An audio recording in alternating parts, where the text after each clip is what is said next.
ورسوله فقد فاز فوزا عظيما.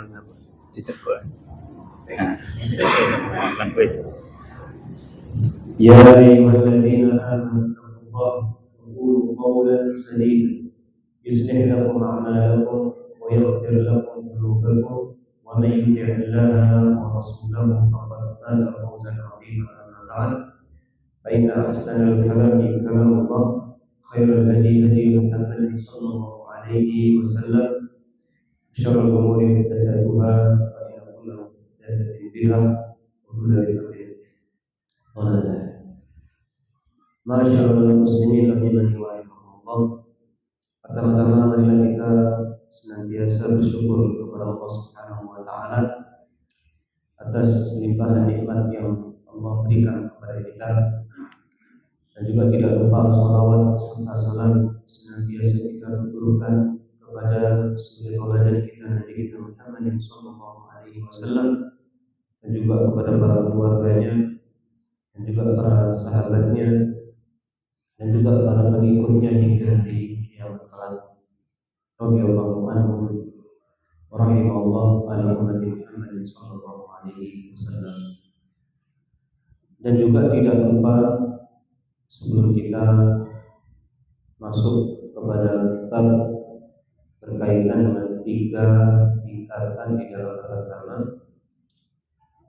sebelum itu mari kita berdoa kepada Allah Subhanahu wa taala dengan doa yang mana Nabi sallallahu alaihi wasallam selalu membaca doa tersebut di pagi hari, yaitu Allahumma inni as'aluka ilman nafi'an wa rizqan thayyiban wa amalan mutaqabbala ya rabbal alamin. Karena aktivitas kita sehari 24 jam ini tidak lepas dari yang namanya menuntut ilmu dan bekerja dan beramal. Apakah kita betul-betul menjamin ilmu yang kita dengar menjadi ilmu yang bermanfaat? Apakah kita bisa menjamin rezeki yang kita cari menjadi rezeki yang halal?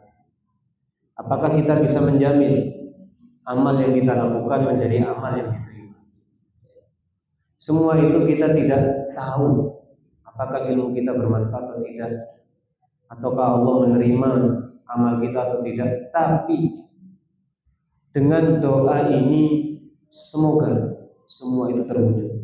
Ilmu kita yang kita dengar bermanfaat, ilmu amal yang kita lakukan diterima di sisi Allah Azza wa Jalla, dan juga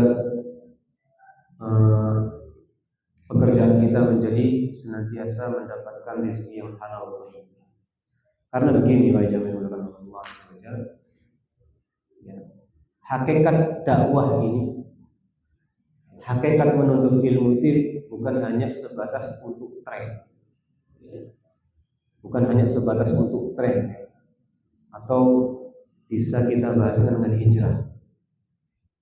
Sekarang itu terkadang orang sibuk dengan tren-tren hijrah, tapi secara penampilan saja,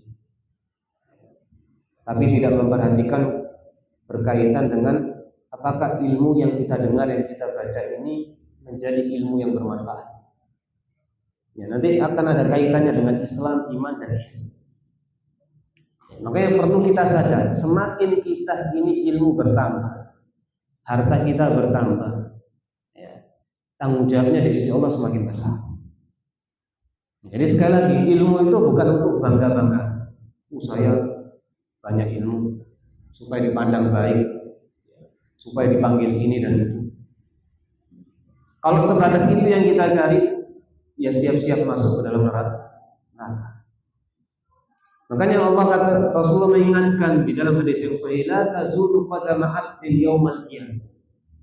Kaki kita di hari kiamat itu tidak akan berjalan, artinya kita akan diam di hari kiamat. Kita tidak bisa berjalan sampai lolos dari 4 hal. Apa 4 hal ini? Allah akan tanya kepada kita tentang apa? Tentang umur kita. Berapa tahun hidup kita? 60 tahun. Kita akan ditanya. Mulai kita balik, kita gunakan untuk apa umur kita? Dan juga yang akan ditanya wa an ilmihi fi ma fa'ala fi, ilmu yang dia cari apakah dia amalkan gitu. Makanya semakin kita giat menuntut ilmu, ingat berarti tanggung jawab kita semakin baik, semakin berat di sisi Allah Subhanahu wa taala. Itu bukan berarti menjadikan kita lari dari ilmu, tapi itu sebagai motivasi kita punya target. Target apa? Saya nuntut ilmu harus punya target mengamalkan. Sebagaimana kita bekerja, saya bekerja harus punya target kaya, ada masalah. Saya bekerja harus untung. Kan orang bekerja kan targetnya itu kan. Nggak mau kita kalau bisa secara hitung-hitungan kerja rugi, nggak mau. Pasti kita akan cari untung. Demikian juga ketika kita menuntut ilmu. Jangan hanya sebatas menjadi pendengar yang sebatas rutinitas maksudnya. Enggak, tapi betul-betul kita harus punya target apa? Mengamalkan ilmu yang kita dengar. Ingat wa an ilmihi fi ma fa'al. Tentang ilmunya untuk apa? Apakah dia amalkan atau tidak. Bahkan sampai Rasulullah membuat perumpamaan di dalam sebuah hadis yang sahih. Di dalam sebuah hadis yang sahih, perumpamaannya sangat luar biasa. Ini sebagai bentuk teguran supaya kita berpikir. Ya, mathalul ladzina yu'allimuna an-nasa al-khair. Jadi kalau kita ini punya ilmu kemudian kita ajarkan ilmu kita kepada orang lain, itu hal bagus. Tapi ada hal lain yang harus kita datangkan. Selain kita ajarkan, kerjakan. Makanya Allah memberikan, Rasul memberikan perumpamaan untuk kita semua. Baik kita yang berdakwah atau yang tidak berdakwah tapi tahu tentang ilmu dan mentransfer ilmunya kepada keluarganya, kepada temannya, kepada rekannya, semuanya. Mathalul ladzina yu'allimuna an-nasa al-khair. Perumpamaan orang yang memberikan kebaikan kepada manusia. Wa yansa nafsahu, tapi dia lalai terhadap apa? Dirinya. Suka ngasih ilmu. Ini teguran terutama bagi kita yang menyampaikan. Jangan sampai kita ini, makanya di antara tradisi para salafus saleh ini yang perlu kita camkan baik-baik. Apa tradisi para salafus saleh? Saling mendoakan. Ya, jadi murid selalu mendoakan gurunya supaya istiqomah. Guru mendoakan muridnya supaya senantiasa mendapatkan ilmu yang bermanfaat. Ini tradisi para salafus saleh, saling mendoakan. Karena terus terang kita ini manusia yang lemah. Kita tidak bisa menjamin diri kita untuk bisa menjaga diri kita 100%. Rasulullah saja senantiasa berdoa kepada Allahumma a'inni ala dzikrika. Ya Allah bantu aku ala dzikrika, untuk senantiasa mengingat. Allahumma inni ala dzikrika wa husni ibadatika, selalu baik di dalam beribadah. Bahkan Allah mengatakan kepada Nabi Muhammad, jangan kau berpaling dari sahabat-sahabat. Wasbir ma'al ladzina yad'una rabbahum bil ghadawati wal 'ashyi yuriduna wajha. Wahai Muhammad SAW, engkau jangan berpaling dari para sahabat. Para sahabat ini adalah orang-orang apa? Yang ikhlas ya, beribadah. Ya, ambisinya akhirat. Dunia hanya sebatas di tangan mereka. Ya. Dunia hanya sebatas tangan mereka, genggaman mereka. Tapi hati mereka akhirat. Jangan kau berpaling. Ya. Lihat, Allah memerintahkan Nabi untuk istiqomah. Nabi SAW, apalagi orang seperti kita, jauh. Ya. Makanya kita munculkan tradisi saling mendoakan. Ya. Saling mendoakan satu sama lain di dalam kebaikan. Sekali lagi ini sebagai bentuk mengingatkan supaya apa? Supaya tradisi ilmu ini, menuntut ilmu ya, atau saling berbagi ilmu ini menjadi tradisi, bukan hanya sebatas tren ya, tapi memang itu sebagai bentuk memperbaiki diri kita ya, bukan sebagai tren ya. Jadi sekali lagi ya, pakai hijab itu bukan tren ya, memang perintah Allah. Kita rutin ke masjid itu bukan tren ya, memang muslim ya, memang seorang muslim. Kita berbuat baik itu bukan tren ya, memang ya, tuntutan seorang muslim, dia dituntut berbuat baik. Pembukaan ini memang nanti ada kaitannya dengan apa yang akan kita bahas, Islam, iman, dan ihsan. Perlu kita pahami tentang tiga tingkatan. Baik.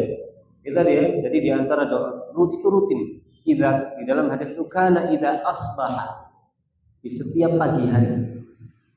Di setiap pagi hari Rasulullah selalu meminta kepada Allah, Allahumma inni as'aluka ilman nafi'a. Ya Allah, aku minta kepadamu ilmu yang bermanfaat, wa rizqan thayyiban, dan rezeki yang halal, wa amalan mutaqabbalan, dan amalan yang diterima. Ya. Baik, ikhwani fi din azani Allah wa iyyakum. Pada pertemuan yang lalu kita telah membahas beberapa faedah dari hadis Jibril, salah satu hadis yang sangat agung di dalam untuk menerapkan Islam ini dan membentuk karakter yang baik. Ya. Setelah kita sampaikan beberapa faedah pada 2 bulan yang lalu, ya, qadarullah bulan kemarin ada uzur, jadi tidak bisa melanjutkan. Jadi antara faedah yang sudah kita bahas yaitu berkaitan dengan adab, ya. Karena di dalam hadis ini disebutkan, ya, malaikat Jibril itu berperan sebagai seorang penuntut ilmu, ya, mengenakan pakaian yang sangat bersih, bahkan rambut yang sangat rapih, sampai tidak terlihat di dalam dirinya seperti orang yang melakukan perjalanan yang sangat jauh. Ya. Ini sebagai bentuk bahwasanya Islam itu jamil, innallaha jamil yuhibbul jamal. Ya, Allah juga cinta dengan apa?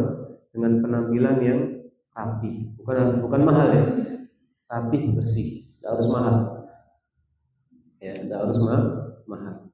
Ya. Tidak harus branded istilahnya, harus merek. Nah, pokoknya rapi, bersih. Ya, bahkan di antara karakter Nabi itu, Nabi rambutnya itu selalu terlihat basah, rapi, berminyak, padahal rambutnya Nabi panjang. Ya, sebab ya, bahkan Nabi itu di antara mukjizatnya, ya, dan itu khusus untuk Nabi, keringatnya itu apa? Aromanya minyak wangi. Keringat Nabi itu aromanya minyak wangi. Bahkan para sahabat itu juga bertabarruk, ya, dengan jasad Nabi. Keringatnya dijadikan wewangian. Itu khusus untuk Nabi. Ini menggambarkan Allah mencintai yang namanya wewangian. Ini diantara apa yang sudah kita bahas. Kemudian diantaranya juga, diantara kebiasaan Nabi dan para sahabatnya juga suka ngumpul-ngumpul. Tapi ingat, ngumpul-ngumpulnya dalam rangka positif, bukan dalam hal negatif. Jadi Nabi itu kerjanya dari rumah saja. Nabi kalau di rumah membantu istrinya, kalau di luar mendidik para sahabat. Bagaimana mendidik para sahabat? Ya kadang di masjid dengan berkhutbah, ya kadang ketika mereka duduk-duduk seperti ini. Baina nahnu julusun inda Rasulillah. Jadi kata Umar bin Khattab, ketika kami duduk-duduk di samping Nabi Muhammad SAW. Ya. Tapi semua itu nongkrongnya dalam rangka positif, dan sudah kita sampaikan, ya, nongkrong yang bisa menjadi hal yang haram ketika di situ membuat gangguan. Dan ya, syarat duduk-duduk di jalan kemarin sudah kita sampaikan, salah satunya adab duduk di jalan adalah menundukkan pandangan, dan juga tidak boleh ada gangguan di situ, dan juga menjawab salam, dan juga menegakkan amar nahi munkar. Ya, jadi artinya apa? Ketika kita duduk ngobrol, ternyata di situ ada obrolan negatif, harus di-cut, tidak boleh diteruskan. Sebagai bentuk salah satu adab ketika duduk-duduk apa? Menegakkan amar nahi munkar. Harus ganti pembahasan, ya, terutama ghibah. Ya. Terkadang gini, ya, sekarang yang suka ghibah bukan hanya perempuan, terkadang laki-laki pun seperti itu. Ya, makanya, ya, duduk-duduk itu harus selektif. Kita harus betul-betul kira-kira kalau kita nongkrong apa yang akan kita bahas. Oh, bisnis nggak ada masalah, baik. Yang penting positif. Oh, dalam rangka untuk ta'awun, apa misalnya membuat kegiatan yang memang itu bermanfaat, bagus. Intinya positif. Inilah apa yang dipraktekkan oleh para sahabat radhiyallahu anhum. Dan sudah kita bacakan hadis Nabi memperingatkan iyyakum wal julus fit turuqah. Hati-hati, ya, dari suka duduk di jalan, dijadikan hobi. jadikan kebiasaan. Hanya para sahabat tanya, bagaimana itu kalau harus dilakukan?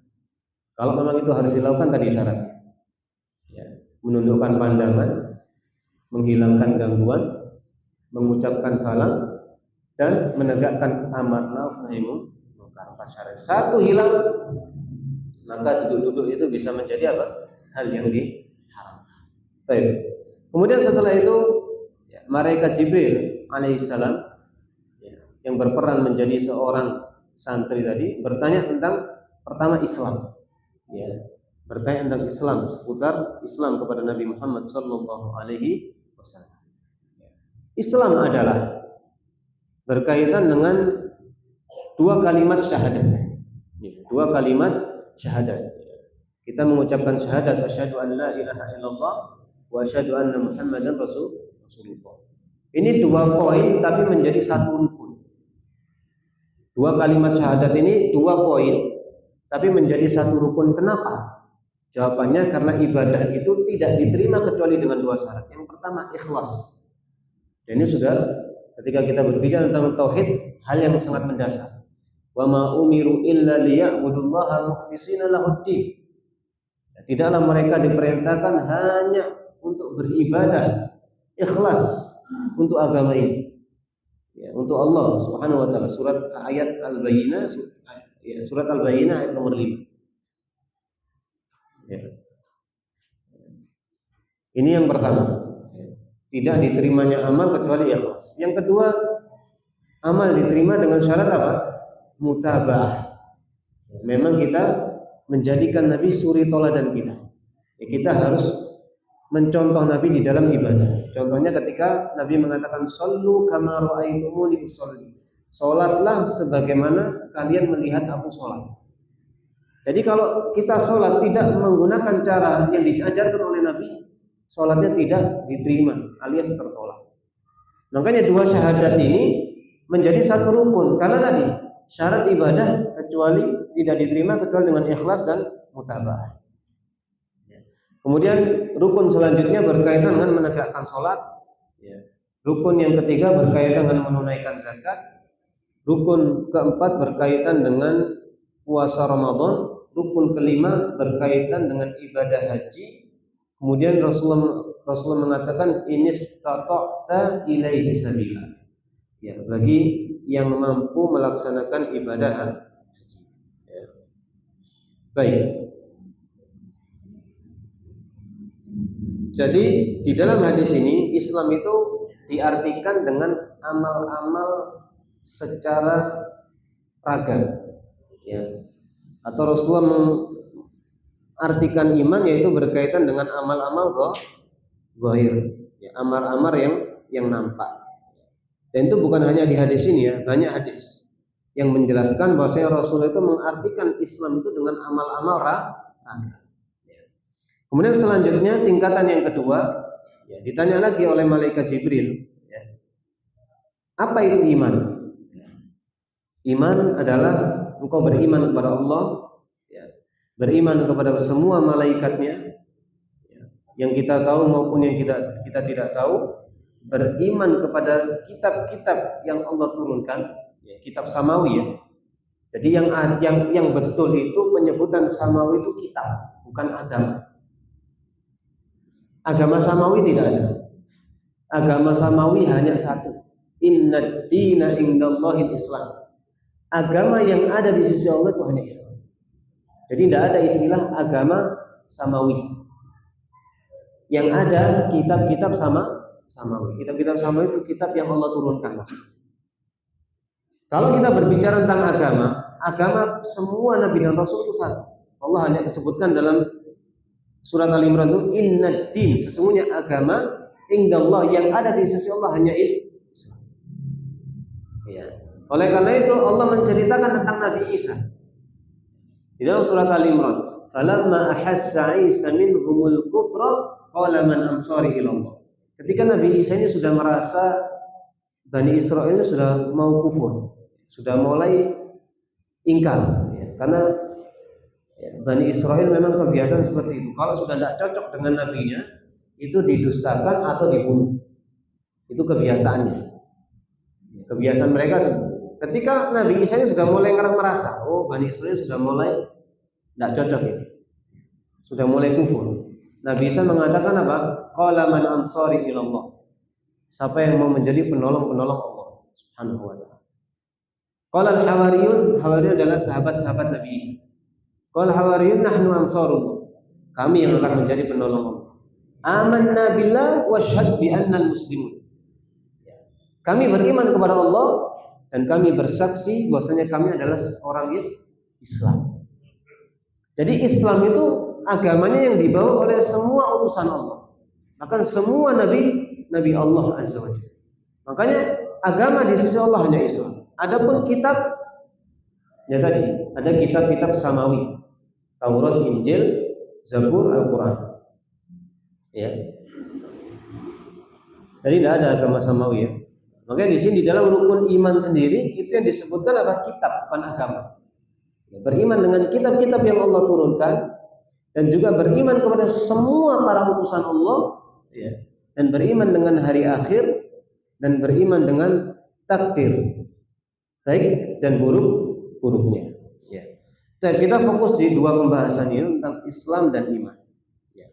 Apakah Islam itu sebatas amal zahir? Ya. Dan iman sebatas amal batin? Ya. Apakah ya tidak boleh mengkaitkan amal batin dengan iman atau bagaimana? Ya. Jadi ada kaidah kata para ulama. Jadi ada kaidah dalam Islam dan iman. Kaidahnya itu iman dan Islam ketika disebutkan di dalam satu redaksi, maka dia memiliki arti yang berbeda. Islam dan iman ketika disebutkan di dalam satu redaksi seperti dalam hadis ini, maka Islam diartikan dengan amal zahir, amal yang nampak, dengan tadi apa? Ucapan, mengucapkan dua kalimat syahadat, sholat, ya, puasa, zakat, ibadah haji. Ini kan semua amal-amal yang sifatnya nampak, kita lihat. Ya. Jadi kalau di dalam satu redaksi, maka Islam diartikan zahir, iman diartikan keyakinan. Akan tetapi ketika tidak disebutkan dengan satu redaksi, ya, maka Islam itu ya juga berkaitan dengan iman, iman itu berkaitan dengan Islam. Ya, bisa dipahami sampai sini? Ya. Ini kan sifatnya satu redaksi ya. Satu redaksi hadis. Ketika ada di dalam satu redaksi, maka Islam diartikan secara amal zahir, iman diartikan secara amal batin, yaitu berkaitan dengan keyakinan.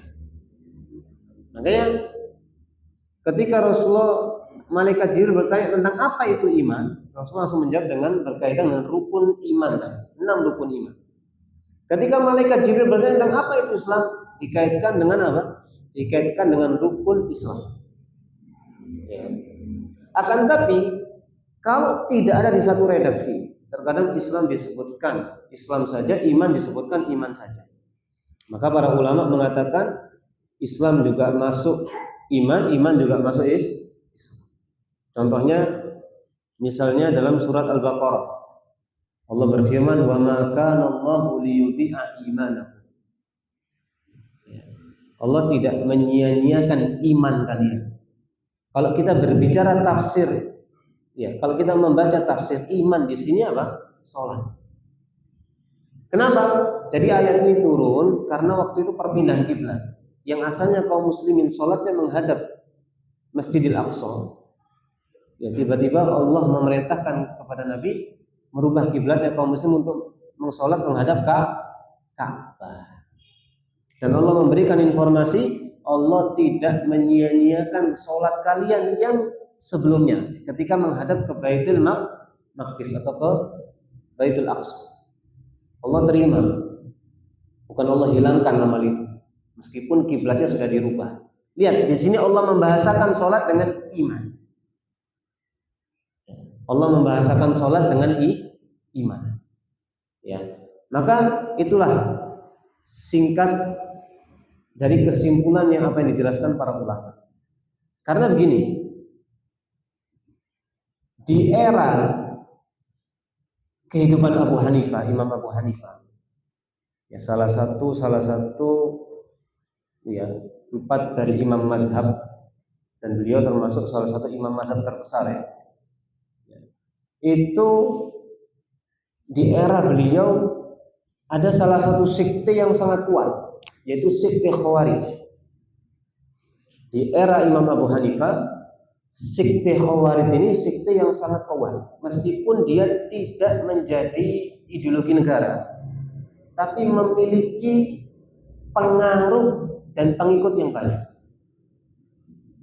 Bahkan Imam Abu Hanifah itu pernah ketika jalan-jalan di kota Kufah itu, jalan biasa, tiba-tiba Imam Abu Hanifah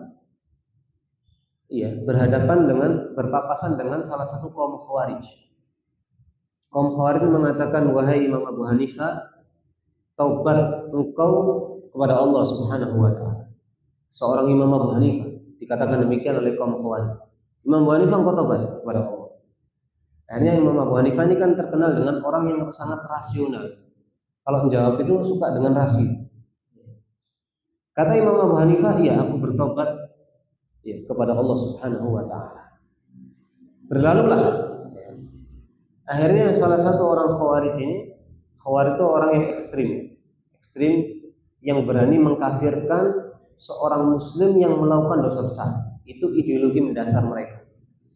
Ideologi mendasar mereka mengkafirkan ini menganggap orang Islam itu murtad kalau melanggar aturan syariat, apapun aturan, nggak ada perincian. Kalau Ahlussunnah masih merinci. Kalau syirik besar murtad. Selain syirik besar, syirik kecil, dosa besar tidak murtad. Masih di dalam apa? Nama Islam. Ya. Khawarij enggak, sebatas melanggar orang itu kafir dan murtad. Akhirnya orang Khawarij ini ketika kumpul dengan kaumnya, dengan sesama mereka, dan di situ ada salah satu pembesar mereka, ada tokoh utama mereka. Dia cerita, aku tadi ketemu Imam Abu Hanifah di jalan. Akhirnya tanya ini, salah satu pemimpinnya, apa yang kau ucapkan? Ya, aku ucapkan kepada Imam Abu Hanifah, wahai Imam Abu Hanifah, taubat engkau kepada Allah Subhanahu wa ta'ala. Akhirnya tanya, apa yang dijawab oleh Imam Abu Hanifah? Iya, aku bertobat. Ya. Akhirnya pemimpinnya, engkau kembali kepada Imam Abu Hanifah. Ya. Tanya, maksudnya tobat dari siapa? Tobatnya ini dia tobat atau tobat dari kita? Karena orang ini tahu Imam Abu Hanifah pintar bersilat lidah, tapi dalam positif ya. Bukan untuk nipu-nipu, enggak. Terutama menghadapi orang-orang yang seperti ini. Kau cari Imam Abu Hanifah, tanya, yang dimaksud tobat itu tobat apa? Tobat dia bertobat atau tobat dari kita? Akhirnya cari Imam Abu Hanifah, dapat tanya, wahai Imam Abu Hanifah, yang maksud taubat kau ini dari apa? Apakah engkau bertobat dari kami? Ya. Sebelum Imam Abu Hanifah menjawab, Imam Abu Hanifah tanya, engkau ini, pertanyaanmu ini didasari ilmu apa dhon? Maka orang ini menjawab, dhon. Aku bertobat dari dosa yang telah kalian lakukan. Karena dhon kan dosa, prasangka. Terdiam 1000 kata. Kalau dengan ilmu kepastian, tapi karena dengan dhon ini dosa besar, tidak boleh, pelanggaran syariat. Karena dia mengucapkan dengan dhon, ya sudah aku bertobat dari apa yang kalian lakukan. Terdiam 1000 kata, tidak bisa menjawab. Itulah kehebatan Imam Abu Hanifah. Jadi di masa Imam Abu Hanifah itu, ya, ada sekte Khawarij tadi yang sangat kuat. Bahkan pernah wilayah Kufah ini berperang dengan Daulah Umayyah. Jadi wilayah penduduk Kufah ini memberontak pada waktu itu Daulah Umayyah. Di dalam pemberontakan ini, ya, mereka satu, ya, wilayah Kufah ini satu, sepakat menyerang, memberontak terhadap Daulah Umayyah. tidak mau tunduk. Tapi persatuan ini di situ ada dua ideologi. Iman itu Imam Abu Hanifah hanya mengatakan iman itu berkaitan dengan lisan dan hati. Iman itu berkaitan lisan dan hati. Amalan raga, sholat, puasa, zakat itu tidak disebut dengan iman. Gempa. Karena apa? Ini hal baru ini. Di zaman sebelum era Imam Abu Hanifah tidak ada pemisahan amal raga dari penamaan iman, tidak ada. Gempa. Sampai di zaman itu terjadi apa? Saling menghajar satu dengan yang lain. Karena ini hal yang baru, booming pada waktu itu. Kenapa Imam Abu Hanifah terkenal dengan murji'ah fuqaha itu sampai seperti itu? Karena tadi mereka ini khawatir dengan kaum khawarij membahayakan siapa? Membahayakan orang awam. Karena khawarij tadi iman itu tidak boleh dibagi. Iman ya iman, orang melanggar kafir. Iman itu satu. Iman itu tidak ada bertambah, tidak ada berkurang, tidak ada kuat, tidak ada lemah. Iman itu satu, orang melanggar kafir. Dan itu ideologi yang kuat bagi kaum khawarij, bahkan hal dasar di dalam akidah mereka. Dan ini tidak boleh kita remehkan. Mereka itu kalau sudah seperti itu, suatu saat nanti akan melakukan tindakan teror. Terjadi bom, terjadi penumpahan darah. Dengan pemikiran apa? Namanya orang kafir.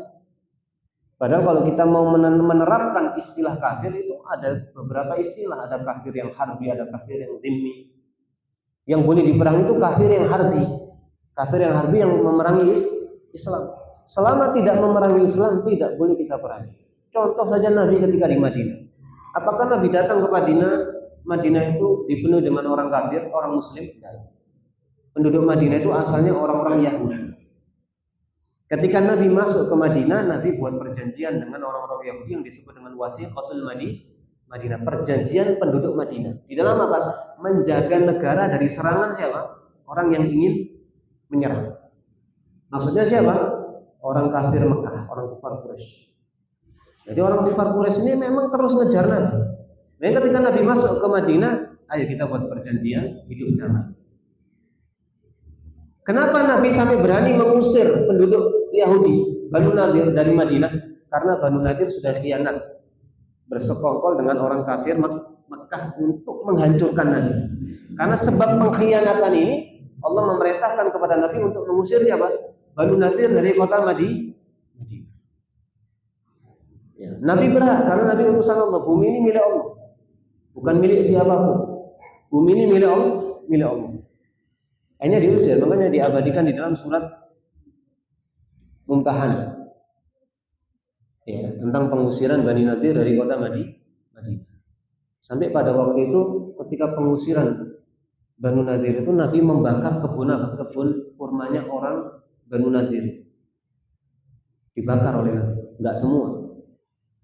Kan kenapa kok dibakar? Karena perkebunan kurma yang dimiliki oleh Banu Nadir itu penghasilan utama mereka. Jadi kebun kurma ini memang penghasilan utama Banu Nadir. Kenapa dibakar? Biar ekonomi mereka lemah. Kalau sudah ekonomi mereka lemah, ini salah satu cara di dalam mengalahkan mereka. Ya, kan dana ini salah satu penyokong di dalam baik di dalam kebaikan, di dalam keburukan. Ya kan gitu kan. Bisa digunakan fi sabilillah, bisa digunakan fi ghairi sabilillah. Makanya Nabi bakar meskipun tidak semua. Hanya otomatis Banu Nadir ini terusir, kabur sendiri. Mereka kabur. Ya. Nah, itu contoh ya bahwasanya di dalam metode orang kafir pun tidak semua harus diperangi, hanya satu saja kafir harbi yang wajib diperangi. Ya, apalagi di negara kita, ya. Ada tidak kafir harbi di sini? Tidak ada. Semuanya warga negara. Ya sudah tinggal masing-masing menunaikan hak masing-masing. Ya. Tidak ada saling mengganggu. Ya. Baik. Kemudian berkaitan dengan ya tadi ya kaum Murji'ah tadi. Ya. Di zaman Imam Abu Hanifah, akhirnya Imam Abu Hanifah di situ ada penelitian ulang sebenarnya tentang iman itu apa sih. Ya. Akhirnya Imam Murji'ah fuqaha ya, itu menggolongkan iman itu sebatas qaul, ucapan dan hati. Ketika berbicara iman itu berkaitan dengan ucapan dan apa yang kita yakini. Raga menurut Imam Abu Hanifah dan pengikutnya itu disebut dengan apa? Penyempurna iman. Ya, penyempurna iman, bukan adzan dulu.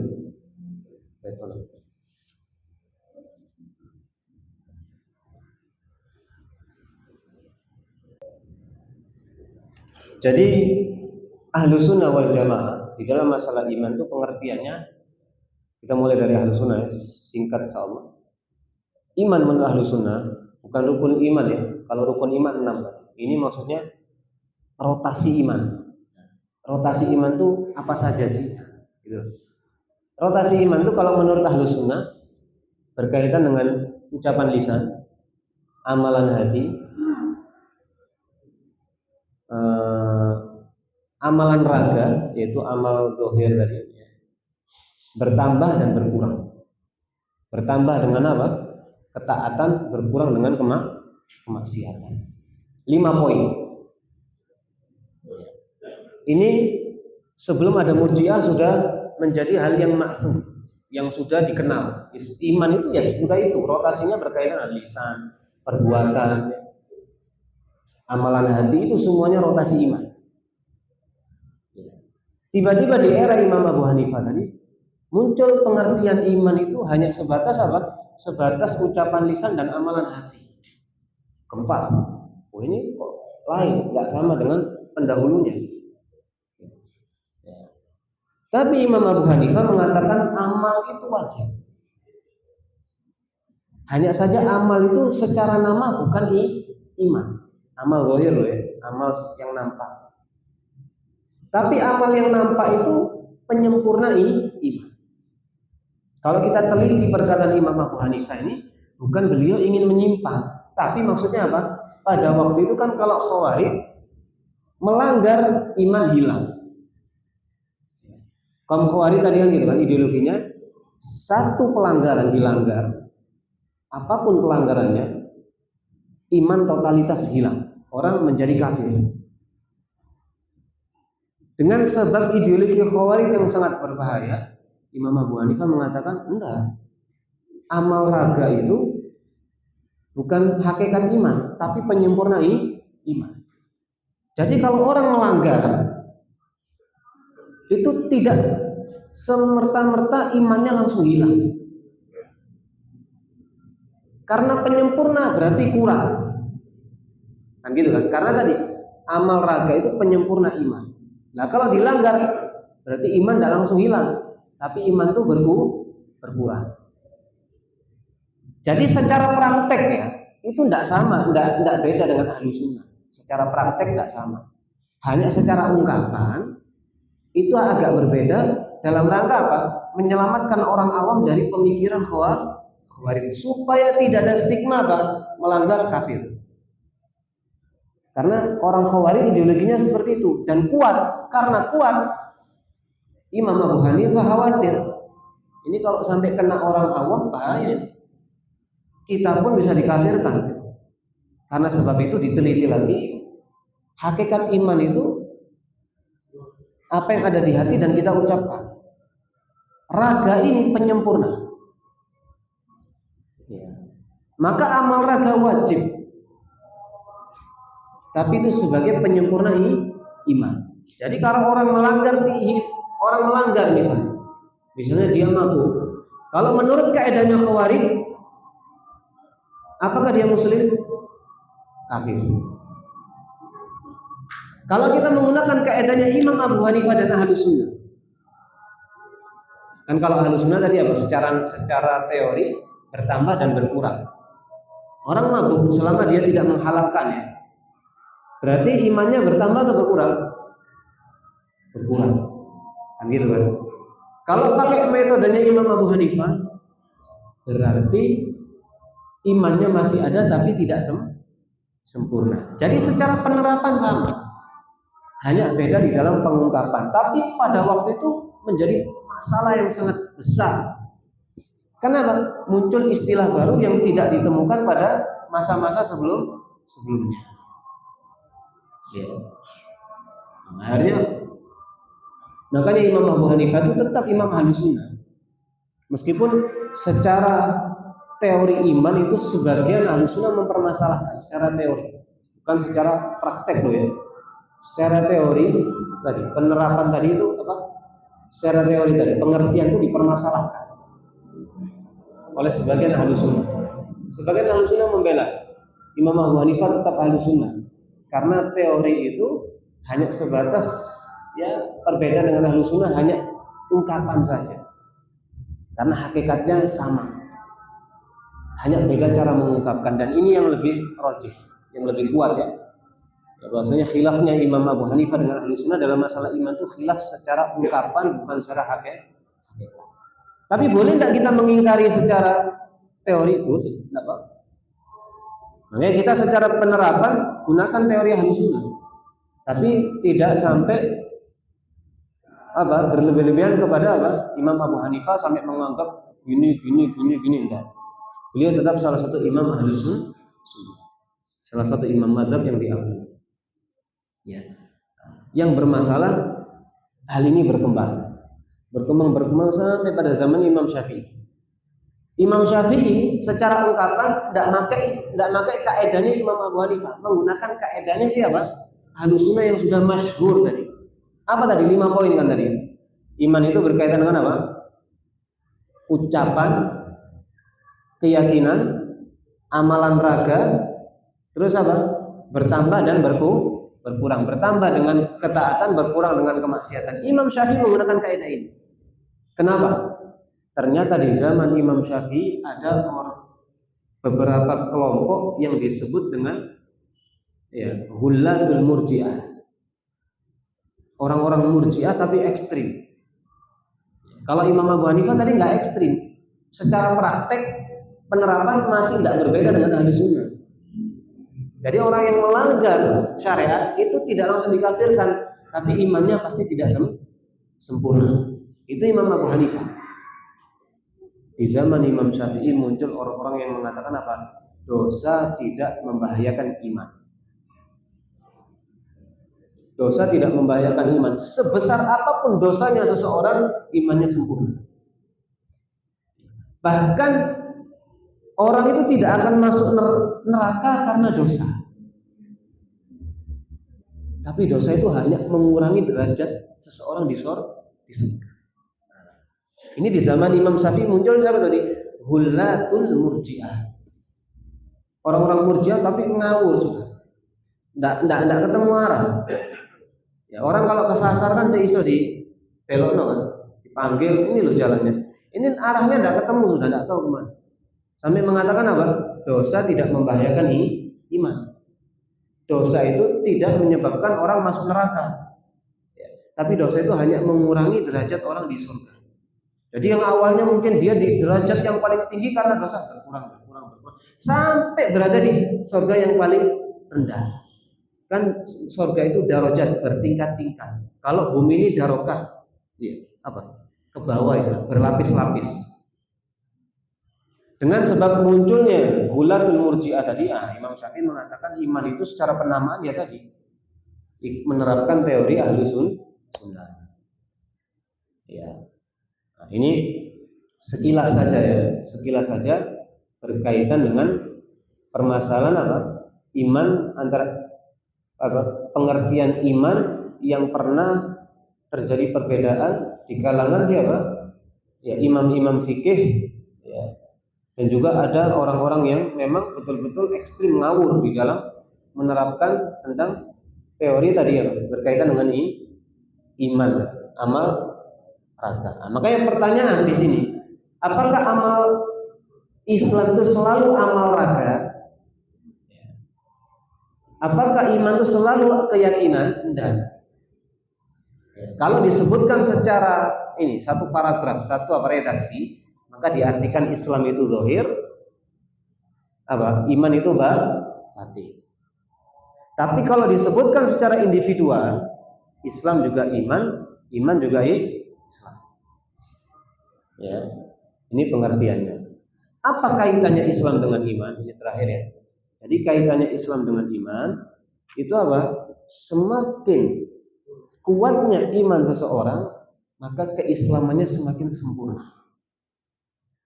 Semakin lemahnya imannya seseorang, Islamnya juga semakin lemah.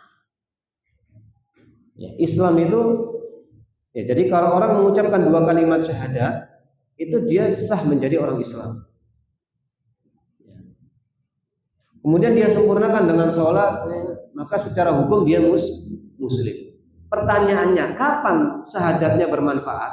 Kapan sholatnya bermanfaat? Kapan puasanya bermanfaat? Kapan zakatnya bermanfaat? Kapan ibadah hajinya bermanfaat?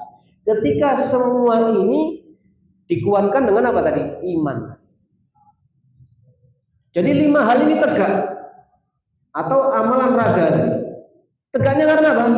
Iman. Berarti Islamnya sempurna dan menjadi Islam yang bermanfaat. Kalau 5 hal ini amalan raga tidak dikuatkan dengan iman, maka keislamannya tidak sempurna, bahkan tertolak di sisi Allah SWT. Contohnya orang-orang munafik. Orang-orang munafik itu bukan tidak bersyahadat. Idza ja'akal munafiquna qalu nashhadu innaka la rasulullah. Orang munafik kalau datang kepada Nabi mengucapkan asyhadu an la ilaha illallah wa asyhadu anna muhammadan rasulullah. Islam enggak itu? Islam. Secara zahir Islam. Apakah bermanfaat kalimat itu? Tidak. Kenapa? Wallahu ya'lamu innal munafiqina lakadzibun.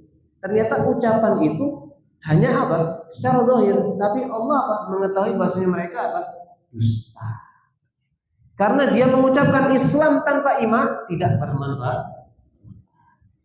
Maka itu hubungannya. Apa hubungan Islam dengan iman? Memiliki keterkaitan. Jadi kalau keimanan kuat, Islamnya sempurna. Kalau keimanannya lemah, keislamannya tidak sempurna. Makanya Rasulullah mengatakan, "Man kana yu'minu billahi wal yawmil akhir falyaqul khairan aw liyasmut." Siapa saja yang dia beriman, lihat konteksnya iman. Dengan Allah dan hari akhir, Allah sebagai Tuhannya dan hari akhir, hari pembalasan, falyaqul khairan aw liyasmut. Raga, tindakan, amalan yang nampak. Dia mengucapkan yang baik, kalau tidak bisa diam. Berarti kan kapan kita bisa menerapkan mengucapkan yang baik kalau tidak bisa diam? Kalau iman kita kuat. Kapan lisan ini bermanfaat? Kalau iman kuat. Kalau iman kita lemah, mungkin kita menjadi orang yang suka mencaci maki meskipun kita Islam. Ya. Ini seputar tentang tadi kaitan dengan Islam dan iman. Insya Allah pertemuan selanjutnya kita masuk ke dalam ihsan, dan mungkin insya Allah pertemuan terakhir. Nanti wallahu alam setelahnya mungkin anak atau membahas kitab atau bagaimana tematik wallahu alam. Tapi untuk pembahasan ini minggu depan kita jadikan sesi terakhir. Kita masuk ke dalam tingkatan yang ketiga, ihsan. Tapi sudah paham ya antara Islam dengan iman ini secara hubungannya. Ada pertanyaan? Baik, jelas insyaallah. Subhanakallahumma bihamdika asyhadu an la ilaha illa anta astaghfiruka wa atubu ilaik. Assalamualaikum warahmatullahi wabarakatuh.